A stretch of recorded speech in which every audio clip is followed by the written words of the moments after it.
Welcome to my channel brain booster. আজকে করব ত্রিকোণমিতি 9.2 অধ্যায়ের 8 নম্বর অঙ্ক cos 45 ডিগ্রি। cos 45 ডিগ্রি মান হচ্ছে 1/√2, cot 60 ডিগ্রির মান হচ্ছে 1/√3, স্কয়ার থাকার কারণে হোল স্কয়ার। cosec 30 ডিগ্রির মান হচ্ছে 2, স্কয়ার থাকার কারণে স্কয়ার। 1/√2 ইন্টু স্কয়ার থাকার কারণে √3 রুট উঠে গিয়ে শুধু 3 বসবে, 2 দুগুণে 4।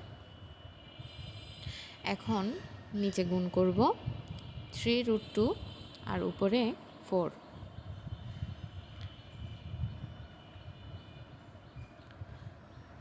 4কে যদি আমরা 2 করে ভাঙি তাহলে একটি 2 মানে হচ্ছে 2টি √2। আমরা নিচে কাটাকাটি করার জন্য অর্থাৎ সংক্ষিপ্ত করার জন্য একটি 2কে ভেঙে নিলাম। √2 কাটা গেলেও উপরে থাকে 2√2, নিচে থাকে 3। এটাই হচ্ছে আনসার।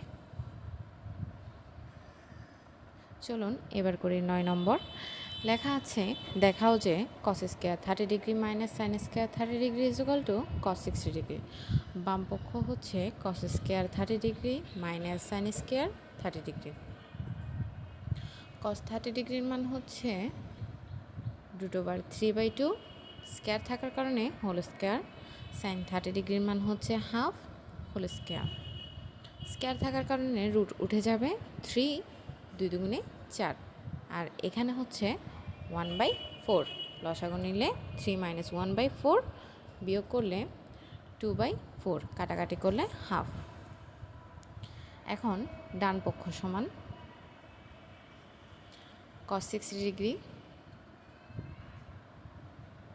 cos 60 ডিগ্রির মান হচ্ছে হাফ, সুতরাং বাম পক্ষ সমান ডান পক্ষ দেখানো হলো।